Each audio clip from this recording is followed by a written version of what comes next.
My name is Moses Laporte. That is the beauty of hacking in general.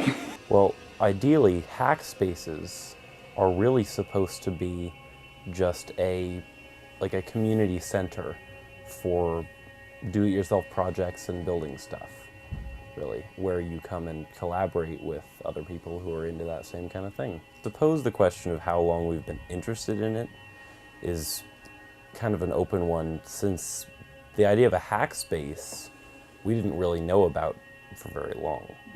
It's kind of an idea that we've been playing around with for a while, but as far as starting it up as a legitimate hack space, that mainly came up this year when we were trying to find an idea for our senior thesis project. Oh, cool. Like, we could throw a computer in that coffee machine. There's probably a lot of extra space in there. You think so? Yeah, and imagine if we took this thing apart, you've got a big water, storage thing up there. Uh-huh. So you could fill that with mineral oil, throw an Arduino board down there, and then hook up these controls to it, so that this would be the on switch. Oh my god, yeah. And then you could change, clock would show the time still.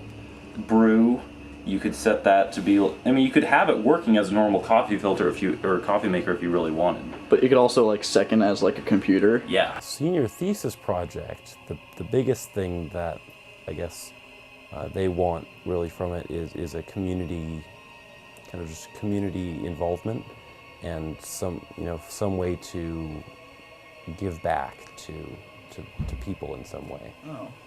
In general. So I figure giving people the opportunities that they wouldn't normally have with technology to learn more about kind of how this stuff works and learn how they can build their own things and they don't just have to buy whatever Apple tells them to. I think that's pretty smart. I guess there are a lot of costs when you're really thinking about making a hack space, especially if you don't have a whole lot of external support. One thing that could help is our connection to the school, since the school could fund some of it. We've also got connections with other people in another hackspace initiative called Lab B, and those guys have already started the whole non-profit legality stuff, which would help us a lot if we could piggyback off of that. Since starting up a space at all that's its own organization takes a lot of paperwork.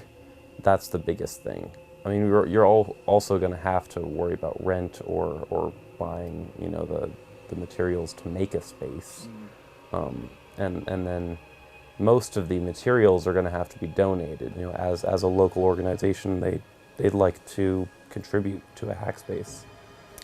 Well, even though the hack space is based around what individuals want, it's supposed to be something that the whole group decides on.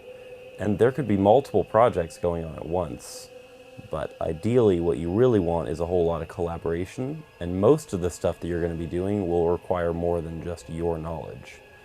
So what we're trying to do is get a lot of people together who have a pretty varied knowledge base, so that we can have a lot of learning within the hack space, and also have a lot of cool projects come out of it. Sounds like things are really moving along then. Sounds like everyone sort of wants to have a hack space. Things really are moving along, and I think it's really going to be a reality pretty soon, ideally. It's crazy that Burlington doesn't already have one, and it's totally something that most people would be into if we had the space and the resources. So once we get past that hurdle, it's going to be awesome. It sounds like you're very passionate about it. I am. Thanks for your time. You're welcome.